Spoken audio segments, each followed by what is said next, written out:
Welcome to the Product Leaders Edge podcast.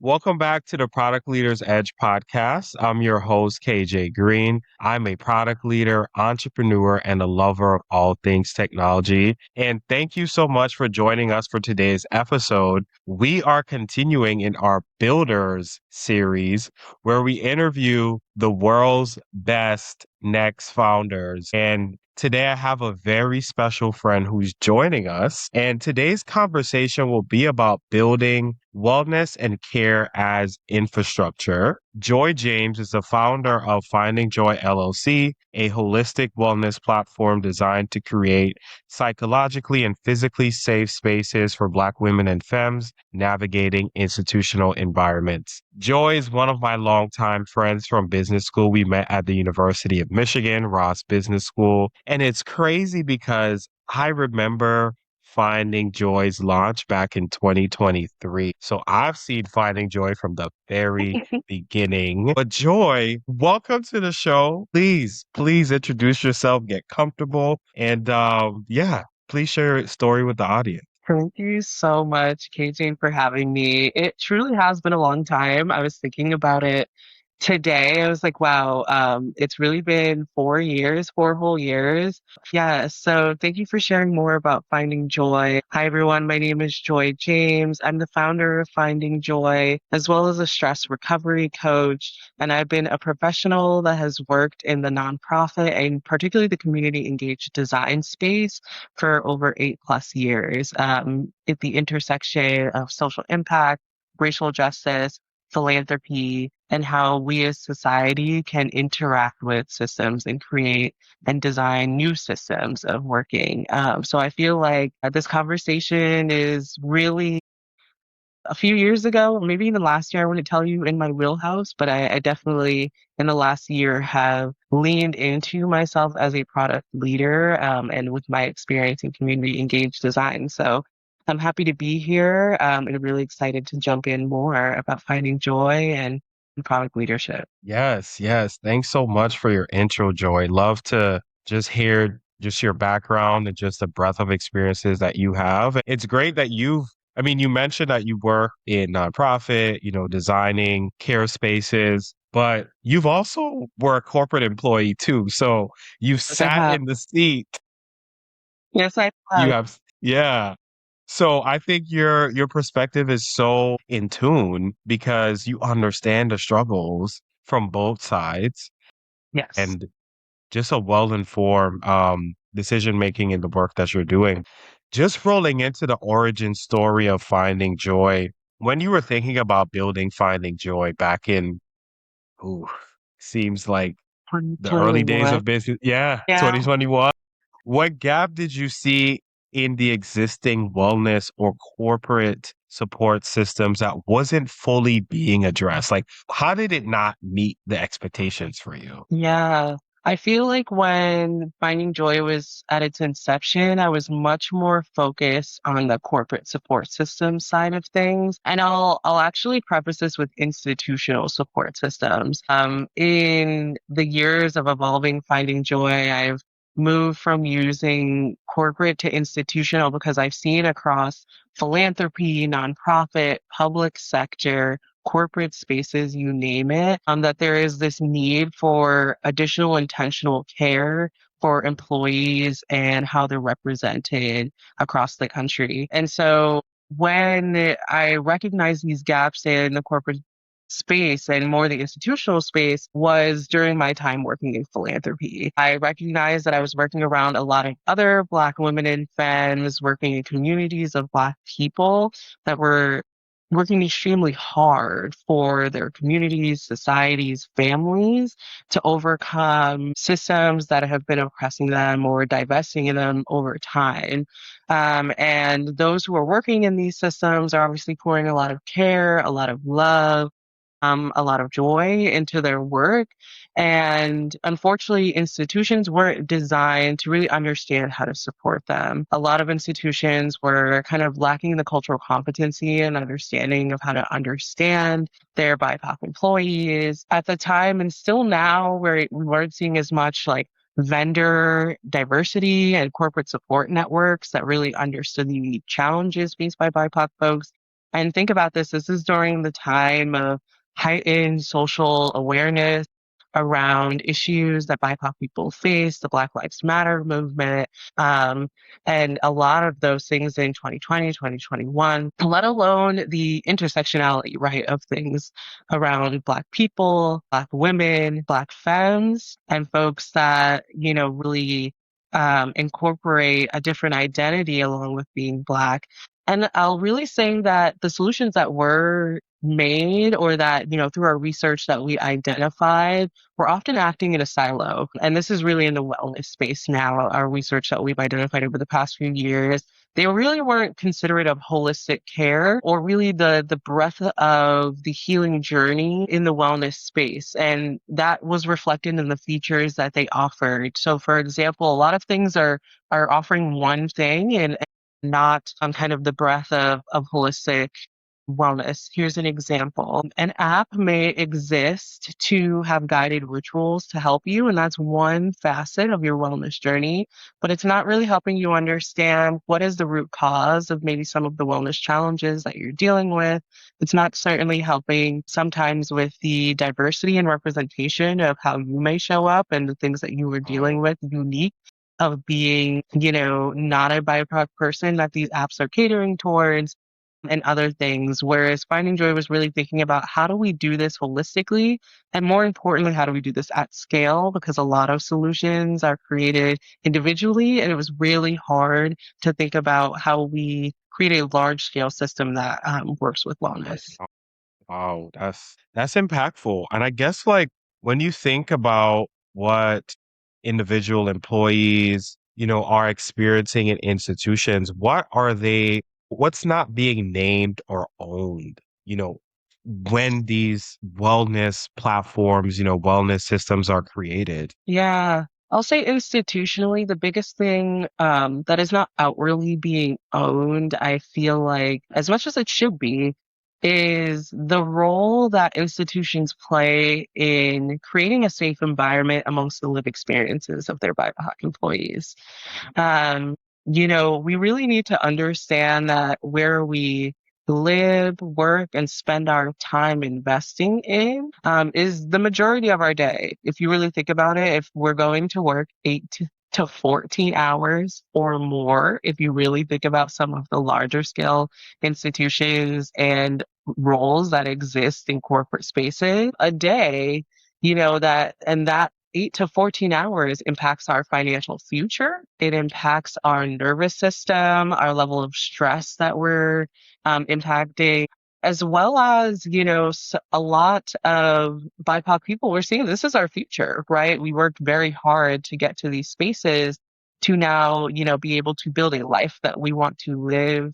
And that should feel like we're doing it in a safe way. And when that safety is taken away, you're really breaking that barrier of trust between yourself and your employees, as well as yourself and your users. Something I heard as I was listening to you share more about product leadership in earlier episodes was around the difference between corporate validation and market trust. And something that really I learned in my experience in nonprofit community design is that you have to move at the speed of trust. The moment you Sure. step away from naming the problem exactly as it is, doing the work to ask the hard questions of what would be a true solution, and really taking apart and understanding the gaps and redesigning, you're not actually reshaping the whole system. You're trying to kind of provide band-aids, and people see right through that, especially these days. And so I would say that is the biggest thing that we're seeing as what people are not naming or owning is that safety is truly, if not their main role, within their top three roles.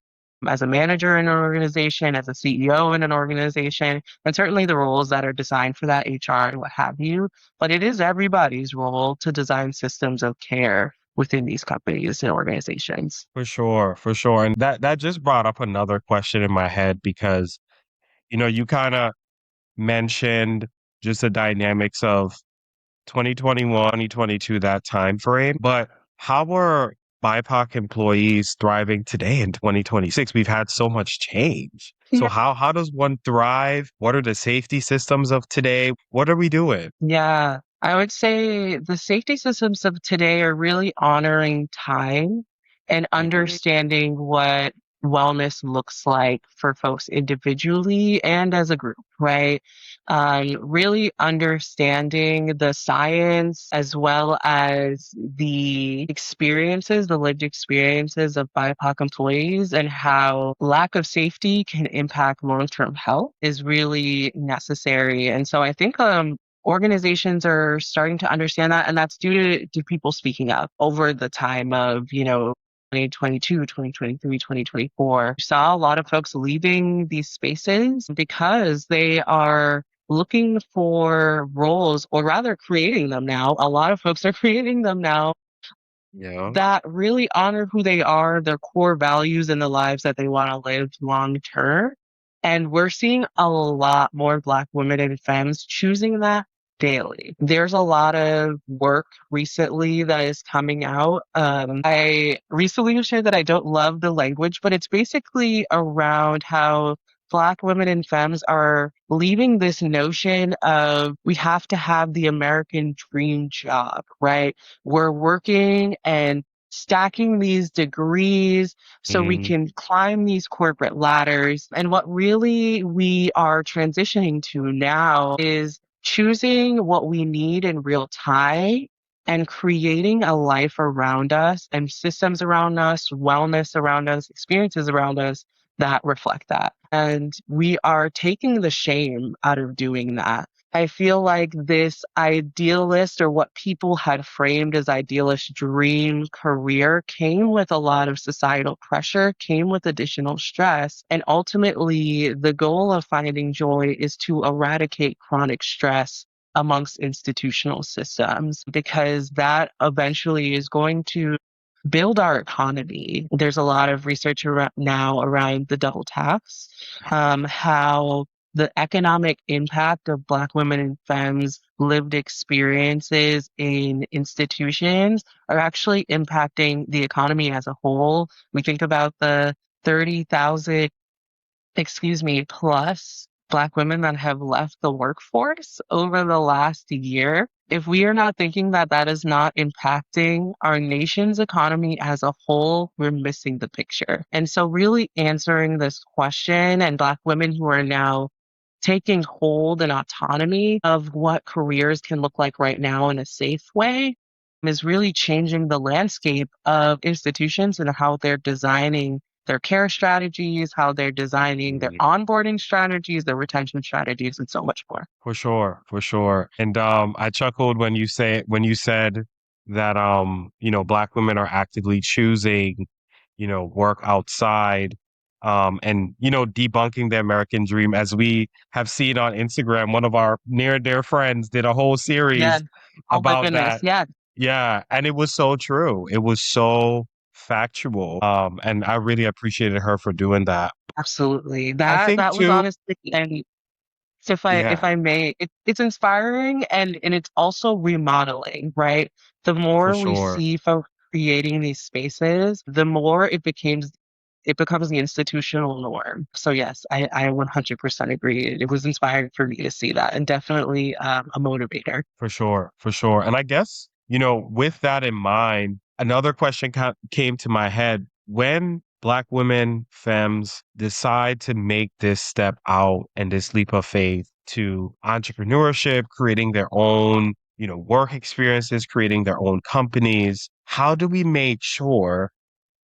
Finding Joy make sure that care is still present as they are building something new? Because this is another level of stress. It could be, with Yes. creating something new? Yes, that's a great question. And it is the core to finding joy, right? It's in the name. The core of what we support Black women and femmes in doing is finding that intrinsic joy in which you're pouring into everything else that you're building alongside of your work. And so that intrinsic joy is at the root of how we build our platforms. Truly, it's how we build our brands. And so identifying your core values, identifying the aspects of care you need to pour into, like Black women as they take this step, it's really about understanding intrinsic joy and how that intrinsic joy is pouring into your work. And to your point about, these journeys can still be stressful,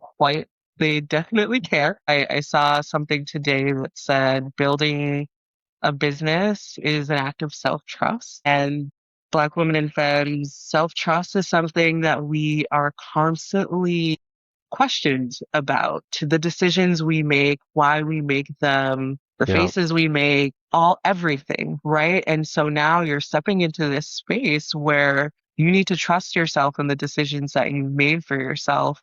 And so care has to start at the top, right?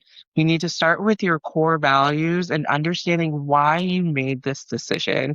It was not made overnight. It was not Right. made amidst, a one-time decision. This was well thought out. This was intentional, and this was an act of self-safety and an act of self-exploration and expansion.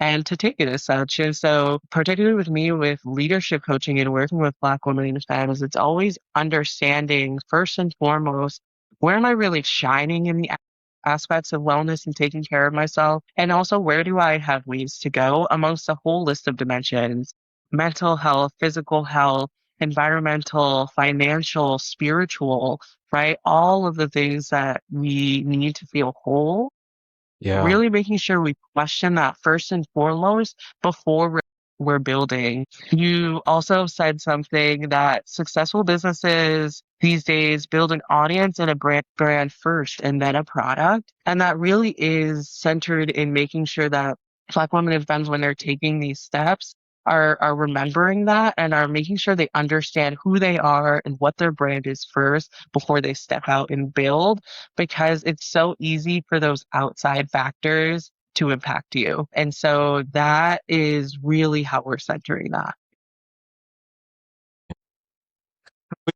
Okay.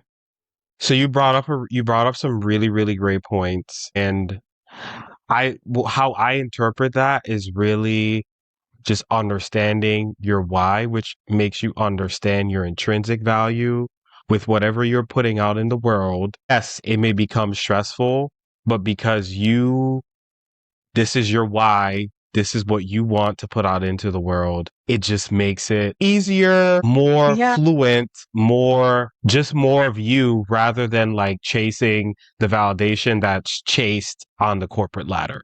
That's how I right. interpret what you mentioned. It becomes purposeful and fulfilling and Yep. intrinsically so, instead of, these careers, and some of us, really enjoy that space and time that we are cultivating our careers, but are ultimately to build shareholder value, right? And so building these experiences and products that, a lot of us have either experienced something with, or saw a need, or what have you, are building, there's something purpose driven with it. And recently I've been dabbling with the understanding of good stress and bad stress, Mm-hmm. chronic stress and acute stress, and understanding the periods of stress that you can go through in order to build a product that feels purposeful and driven, and the difference between performing for societal, corporate, institutional norms and the stress that can build, and what that can do to the body overall, right? Going back to the wellness aspect of things, it's really around how does that impact your body over time, and how these designs were not thought of with Black bodies in mind. I agree. I agree. And the body keeps score. We forget that, but it Yeah. does. And it shows up Oh, later. yeah. And I think as in our generation, like we're rewriting a lot of those norms that our parents and Absolutely. grandparents went through by just being conscious of that, of our Yes. bodies. We continue to rewrite those norms and not relive what previous generations relived. But thinking through just designing finding joy as a platform, how Yes. did you think about designing safety as an experience, not just a value? Because I think a lot of times it often gets conflated into one, but yeah, I think an Yeah. experience really draws it out. Yes. So I really see safety as a systemic right. Like I said, around the, institutions and their role in creating safe environments. And the Mhm. experience of safety really supports people in moving through their healing journey. And healing is really important when you think about, value creation in work, intentional feeling purpose driven in work, and being able to show up every day, quite literally. You need to be able to feel safe, safe going to work, safe coming home from work. All of those things, we think about that intentionally. If we take a step back and think about design intentionally, we're thinking about safety everywhere else. How do we make sure there are street lights so people feel safe to get to the train and get on the train and make sure we have the right proper signage so people know where they're going to get to work? But once we get into Right. the doors of an institution, we're not thinking about the experience of safety in those hours. And that is a really big miss to me. And so the services and products and experiences that we cultivate really reflect the lived experience of a Black woman's healing journey. There's a discovery period in which you Mm, discover the root of challenges, your core values, how you truly want to live your life. There's the accessibility piece of having the space, time, and lack of judgment to understand what brings you joy, to engage in movement practices and wellness rituals that really take what you're learning about yourself in that discovery period and codifying it in your body, and really feeling that new joy. And then there is the aspect of bringing it into community, right? To maintain that growth and accountability and long-term sustainability of yourself, your sense of safety, and what that looks like. And so when we think about safety as an experience, it really needs to reflect that holistic journey of a user, no matter who they are. But certainly when we're thinking about Black women and femmes, through research, we found that those three key aspects of discovery, accessibility, and time, as well as, right. community, are really key to a safe environment as an experience long term and how you choose to live your life and how that life impacts your future life, right? When we think about generational wellness as well. For sure. For sure. And I guess, with thinking about your offerings with workshops, events, and coaching fitting together, how are you able to package that as a system rather than just like standalone offerings? Are you able to just Yeah. make it all one? Yes. So, funny enough, each of our services and product offerings reflect each of those steps of the healing journey that Black women and femmes experience. So, that Yep. discovery period, when we think about coaching, the root of it is really understand what is driving you in your career, in your life, and how are you prioritizing that in what you're doing every day as you design your life and the solutions in your workplace. Our workshops, as well as a new platform that we're building online to bring Black women and femme-owned experts into your home, onto your computer, to Whoa. teach you their knowledge of holistic wellness. Really gives that accessibility and time piece. How do you carve out either small moments or big moments of time to build into your practices, whether they be movement, holistic nutrition, breath work, understanding, and making it accessible, right? Making sure that it is culturally representative of those that are we're hoping to use it.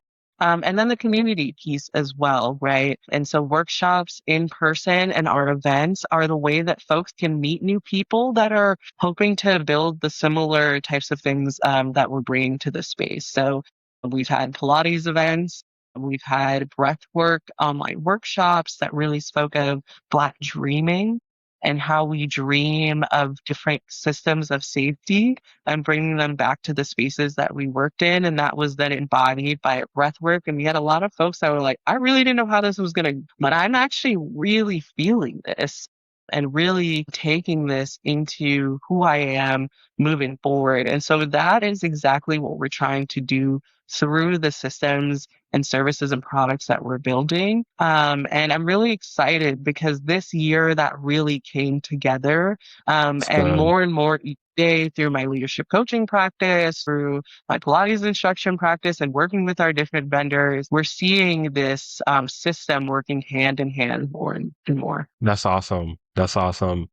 And I feel like you were a participant of a lot of this too, like as a Yeah. student in Pilates, now instructor. So you I see will the say, connection. yeah, I mean, it's funny because Finding Joy originally was going to be a secret Instagram of mine. You know, people make like Finstas. Yeah, I was gonna make like a Finsta of my healing journey. I really got to a point where I was like, oh my goodness, like I don't know what I'm going to do next, but I want to discover, what comes next for me. And it was just going to be a space for friends to help keep me accountable. And then I just continued to hear stories amongst other leaders and other Black women that resonated. And I was like, wow, there really is a solution for all of this. And so that's what really started our kind of journey into well, this could be a product, this can be a service. What can that look like holistically? yeah. And you talked a lot about the healing journey. I would love to hear a little bit more about that and how each step specifically has folded into like the building of the platform. Yes. So I'll say, like I said, I'm a little bit of the blueprint of finding joy and understanding of Yeah, the healing. And it really is a space of reflection after dealing with burnout, where I was like, whoa, I am moving in autopilot like many of us are, and I don't know exactly where I'm going or where I'm headed, I'm just doing. And I think we often get in this cycle of doing as Black women. There's a fallacy called the productivity paradox, for where sure. we think if we can continue doing and doing, we'll ultimately get the outcomes and an understanding of our value, which isn't always the truth. And we see how that can also lead to the burnout. And so recognizing that that was, real for me, I then sought out the support of a wellness coach. And a therapist that was focused on somatic healing. So that was kind of my first toe into understanding, oh, there are people and facilitators who are designing these care spaces for folks to understand who they are and how they want to expand in their leadership that is true to their values. So that's how I really understood the discovery piece and how coaching is key to that. And many people, and there's a lot of research how there is an over influx of mentorship in Black people in professional spaces. And it's true, but it is also because there isn't the same ladder of being able to feel seen in the workspace and being pulled up immediately.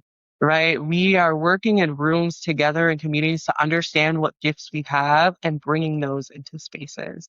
And so, really understanding how leadership coaching and being in cohorts where we're seeing each other's work, seeing how each other's decision making and design processes are going to end up in other rooms if we do it together. So, that also speaks to the community piece and how workshops really fold into that work. So, making sure we're not just speaking into this work in a silent room by ourselves. You mentioned how you almost launched the podcast on your birthday, and then you decided to take a step back, have Yeah, additional conversations with other people, and you never know how that feedback and community can really support you in evolving what you for thought sure. you were thinking big on, and then the accessibility and movement piece. Pilates truly was something that I found by happenstance. I am as we've learned, a wellness lover. And so I had learned about the sacral chakra. I wanted to do work on that, and I'm not kidding. I looked into ChatGPT. I was like, I need to exercise.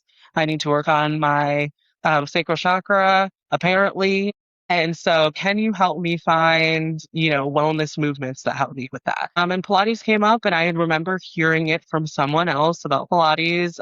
I didn't know it was an Instagram craze or anything like that yet. I was just trying to find something for myself where I could move. And I was also going into a new job. So I was like, I need anything that I For can sure. a corporate job for the first time as well. And so I was like, I will take anything that will help me remember who I am during this period, because I had experienced burnout before. And so Pilates really was a space that helped me do that to slow down, but also to feel strong.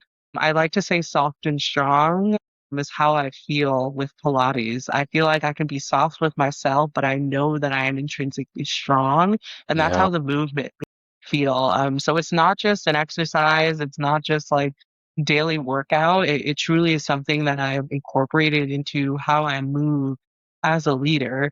And I believe wellness practices and finding that for yourself can do that with anybody. And so that's why we've incorporated not just Pilates movement, but other holistic wellness practices in what we provide to folks as well. that's awesome. That's awesome. And it's so great that you were the product. You were the product before you brought the product to the world. Yes, exactly. I mean, you have to, like you said, you have to understand what your brand is first before you design that product. And it keeps evolving because myself as a leader is evolving Yeah, and who I connect with is evolving and our whole, the ecosystem in which we are working in is evolving as well. And so we need to for make sure we're sure. appropriate. For sure, for sure. I guess thinking a little bit deeply about like institutions, performance, and structural like burnout, what breaks when care is treated as optional instead of foundational? We see that a lot these days, fortunately. Yeah, we do. Unfortunately, we do more so. I think in recent years. And what I'm gonna say to what breaks is ultimately trust. And when you break trust, it is really hard to rebuild it. And I think institutions, corporations, and even individuals lately, we are taking that for granted. When care is treated as an option, you're ultimately saying, you as an individual, I am choosing me first. Which there's something to prioritizing yourself, and that in itself can be care. But when it is outwardly causing harm, when it is outwardly being dismissed, that is where trust, which should be the foundation of all businesses, right? If we want to trust people with increasing shareholder value, I think we should trust them with our lives, honestly. And so when you aren't showing that care for other individuals, you can be doing a really big harm to other people, yourself, institutions, and ultimately how people see and perceive what you put out into the world. And so, what I see from a consumer aspect when care is treated as optional is people are choosing to also opt out. If you don't care about people, if you don't care about the issues that I care about, and if you don't care about me and my long-term health, which is, and I think we don't understand it, a life or death situation for people. Right. I choose to opt out of your system and how you operate. And that can impact your bottom line. That can impact your retention. That can impact so much. And that can impact your economy, as I mentioned earlier, and the value of our dollar as a nation. And so when we aren't really thinking about that in the foundation of how we're building things, then we're really missing the mark. And as I said, moving at the speed of trust is really important. So when you break that, you're choosing to ignore a really big piece of businesses and how we communicate as a society. Deep. That's so deep. Wow. Wow. Hmm. And it just begs the question like how do we do better? How do institutions do better? How? How do institutions do better? I think starting with the original question that you mentioned, owning it, right?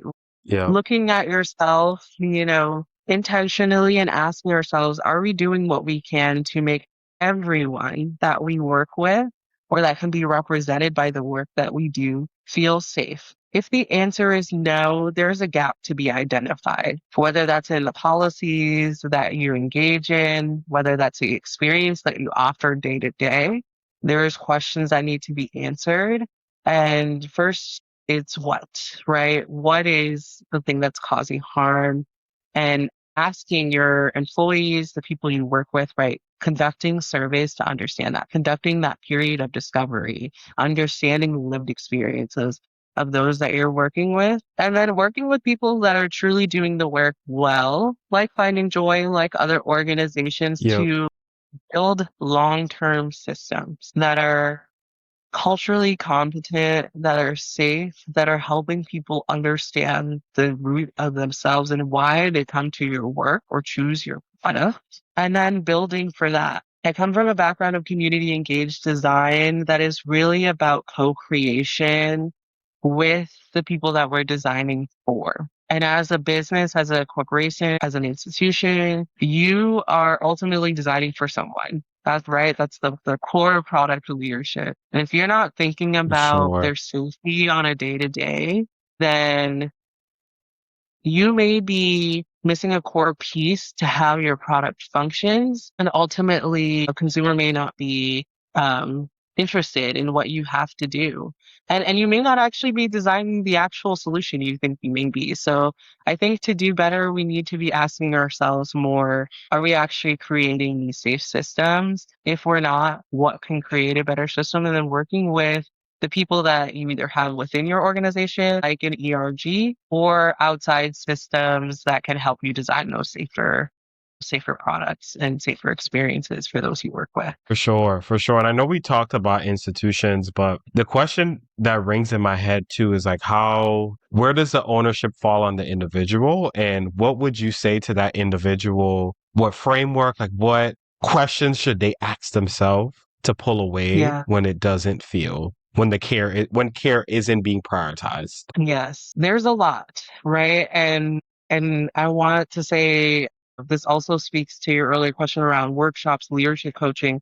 The coaching aspect is really to take that intrinsic look, right? I am also playing a role. I'm also recognizing maybe an unsafe, environment, and I have the autonomy, understanding that the confidence and autonomy to choose differently for myself. And Hmm. so I think what we're seeing is, the question I would have them ask is, what is the type of life that I want to live? What is the type of life I deserve to live?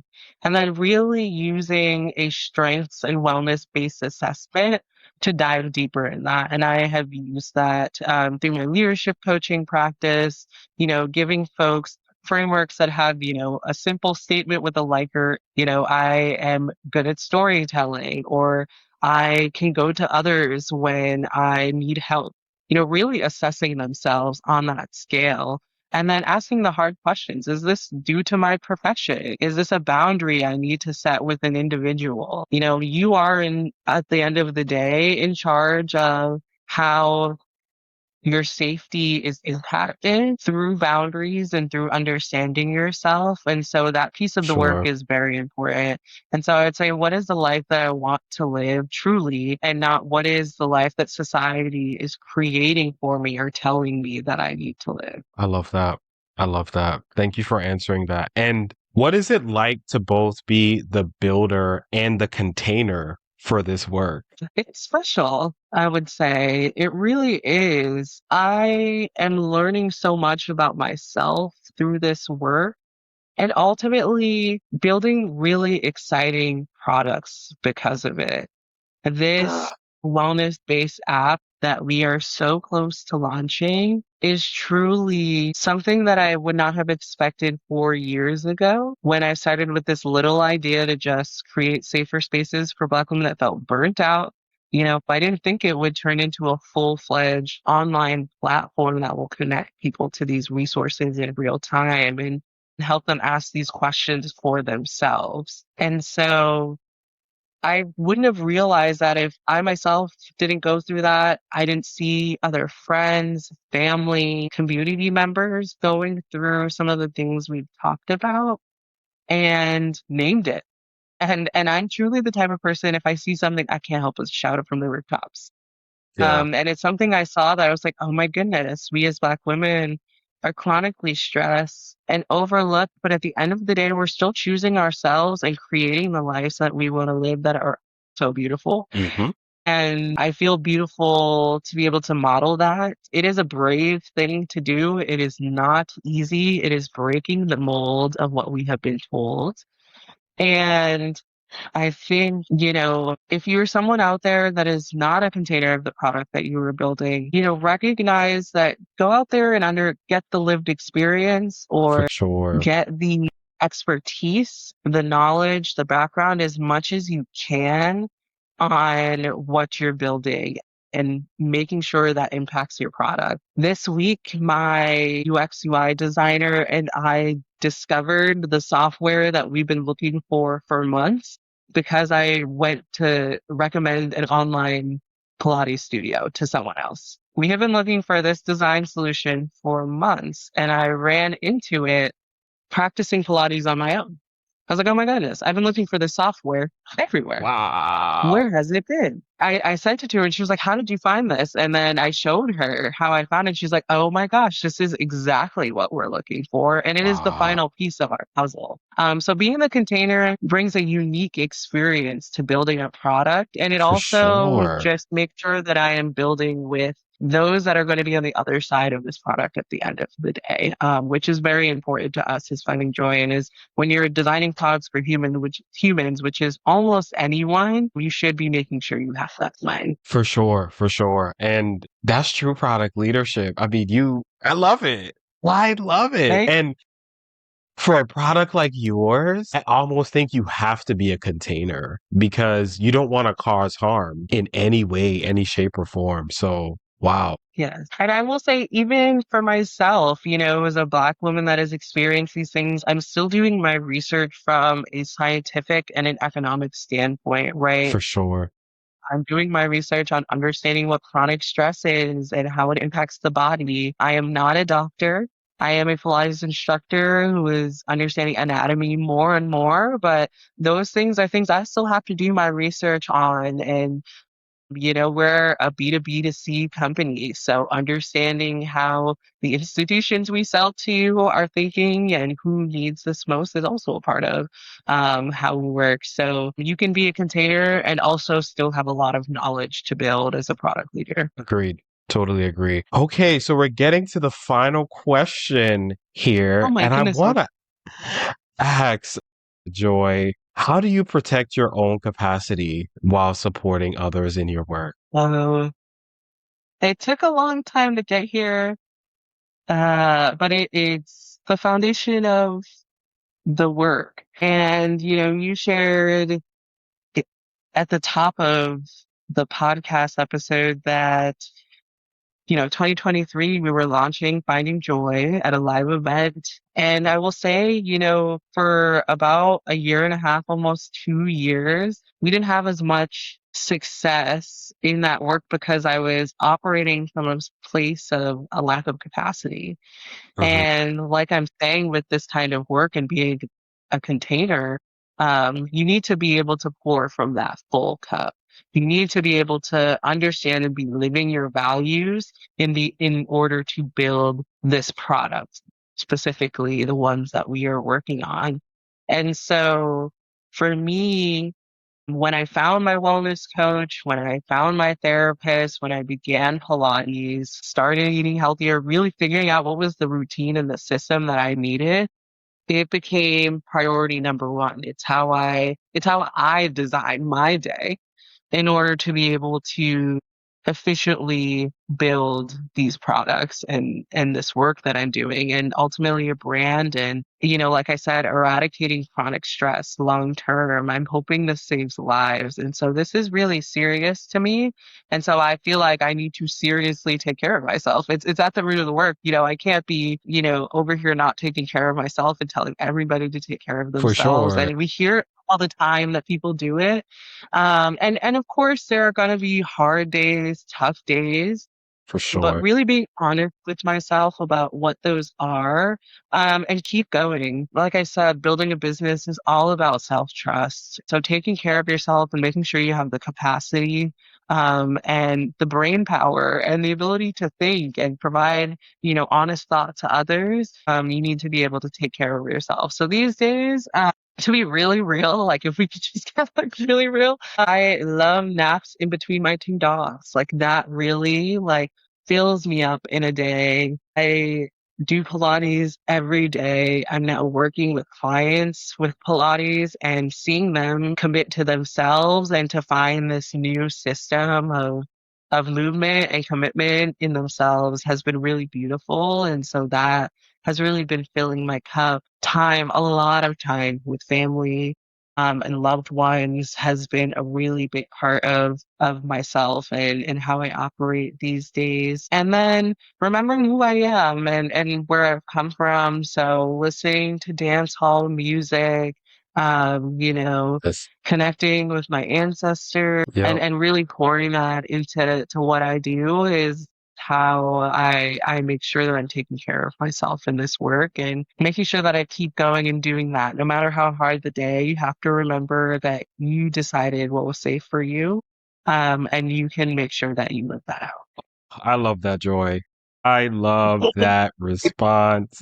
And I mean, we follow each other on social media. So I see your naps with the dogs, the midday naps, which I love to see because really, from seeing you take naps, we have nap pods at work, and I started doing that from seeing you. So thank Shout you. out. More places need nap pods. That is Yeah. amazing. That's actually really great to hear. And I'm really glad to hear it. It's rest is resistance, right? So being, if you need it, to be able to take that space, even just to quiet your mind, that's awesome. Yeah, yeah. Okay, so we are going to move into our mini game segment. So this is institution or intervention. So I'll read a scenario. You will let me know if it's an institutional failure or a designable intervention. And this first one I'm going to read, I feel like a lot of people overhype this, but it's low key a Yeah. trap. Anyway, unlimited PTO exists, but taking it is stigmatized. This is a hard one. Yeah, I feel like it is a designable intervention. for And sure. here's why. I think this is a community thing and it's ultimately a manager responsibility. There's a lot of research to show that managers are really responsible for safety these days and how employees feel and experience their day-to-day work. Uh, Limited PTO does feel like a trap. Why? Because if you go to use more than you think, would be appropriate, which what is that number? Nobody knows. Then you feel like you may be penalized or looked at that you're not doing your job well or what have you. I feel like unlimited PTO gives a really big opportunity to manage your time as you would like to. A lot of our workplaces and how we operate as systems have the ability to time manage and project block in a way that can make sure that we're getting our roles and work done and also enjoy our lives, except we're missing the enjoy our lives part and overworking so we can for prove that working. we're productive, prove that we are worthy of our jobs with these salaries, and prove. And so I think if we as a society will start modeling that you are valued in living your life, that we understand that living your life helps you do your job better. And as long as that is managed in a way that is respectful for both parties, then I think it's a designable intervention. Yeah. Okay. I love that. I love that. We need to, yep, we need to get that redesigned. Okay. So wellness resources that are offered, but only outside working hours. Yes. I will say institutional failure. 100%. Yes, this is truly because we are showcasing that there's no time that you can take for yourself within work hours. And that is not something that we should be reinforcing, right? How many times are we seeing folks eat lunch at their desk and staying late and I haven't even eaten lunch yet, or can you just stay and do this one more thing and you've missed your yoga class? I hear this a lot, especially, and I see it a lot as a Pilates instructor, folks, and a Pilates instructor in a corporate wellness setting, folks actually staying at their desk. We brought the wellness intervention to them, but they're staying at their desk and unable to leave and get that resource So for them. So you can crazy. even bring it to the workplace and provide it after work hours, and work will still seem like the most important thing. And so this is really when I say that safety is an institutional right. Corporations, institutions, wellness offerings need to think about how can we, have this as a 5-minute intervention, as a 15-minute intervention, offering nap pods, offering rooms where folks can engage in wellness offerings together, encouraging teams to do it, right? On their lunch breaks, encouraging people to do it together. And so I think it really is around institutions and how we communicate our value of caring for ourselves, and how that can impact your work. Agreed. Agreed. Thanks for answering that one. And this final one is care is encouraged, but it's not modeled by leadership. What do we think about Mm, that? it's an institutional thing. I think I Yeah. think it could be a desirable intervention. I think all things can be a desirable intervention. And maybe that is just me and my hopeful spirit. But I am not in love with the like, we're a family and we really care about each other. But Save it. then we're seeing those that are at the top, right? Yeah, just not modeling that. And honestly, the leaders that I've really appreciated the most were those that were real, were those that like showcase, like, this is what I love to do after work. Here's my daughter and she's graduating college, and I'm running a marathon this weekend, and, asking about how people in, your community are doing and things like that. And so as a leader, like we've been saying, you need to live your core values a little bit on your sleeve in order to build trust and so folks can trust themselves, right? I trust that if I take care of myself on this job or in this space, then I can still be successful rather than modeling that overworking and the productivity paradox and burnout is how you can be a successful leader. And what I'm really excited about is a lot of leaders these days are shifting in that direction, which is why it really is a great time for people to intentionally think about redesigning their systems of care and how they model that for those that work for them. Yeah.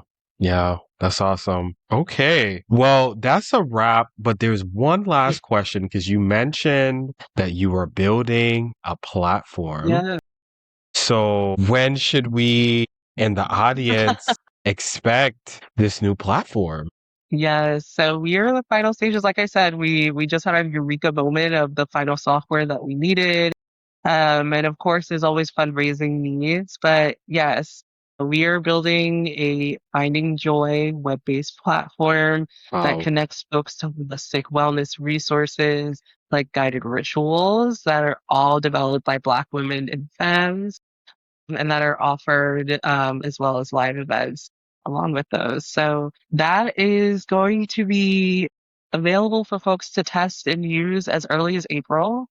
We're really excited for that. So keep a lookout in the coming months. Follow us on Instagram and LinkedIn so you can be one of the first people to really engage with the content that we have.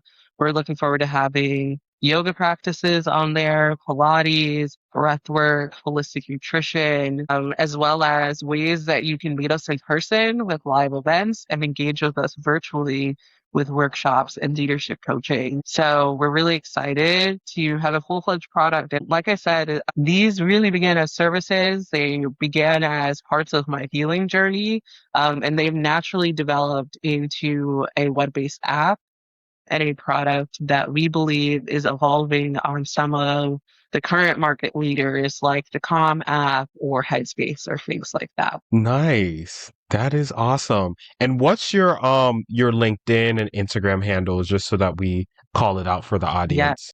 Yeah, so you can find Finding Joy on Instagram at Find My Joy with an I, so that's JOI. And then you can find us on the LinkedIn at Finding Joy LLC. Should come up, Joy spelled the same way. I'm at Joi James on LinkedIn, and I'm really excited to be engaging with folks. If you're interested in wellness tech and looking to support us, we'd really love to connect with you. Also, in March and April, we'll be launching a Kickstarter. So, beginning our fundraising journey for our wellness based app. And so, we're really excited to be connecting with more folks as we branch into the tech space and not just the wellness product space. Wellness tech. I love to hear it. And many positive wishes to you on this journey of fundraising and building this app. Super, super excited for you, Joy. And it's been really, honestly, just a gift to just see how you've grown Finding Joy over the past few years. So I'm glad that I'm able to witness it in the front row. And but you've truly seen it from its inception, and it still feels new for me speaking about Yeah. these ways that we're expanding. So really excited. Thank you for the space to talk about it. For sure, for sure. Well, that's a wrap, folks. Thank you again, Joy, for joining us today. And thank you for tuning in to the Product Leaders Edge podcast. This is a part of our Builder series. Please check us out on LinkedIn, Medium, Substack, and Instagram for more. Thank you all and hope you guys have a great evening. Thank you for listening to the Product Leaders Edge podcast. If this episode gave you a new way to think about product leadership, share it with someone else who's building in the tech space today. You can follow my work on LinkedIn through my weekly series, Tech Tuesdays with KJ, and subscribe to the newsletter on Substack, which is Solostar by KJG.substack.com. And I'll link all of that into the show notes for you all. But let's continue to build at the intersection of product, cloud, and AI. Until next time, keep building.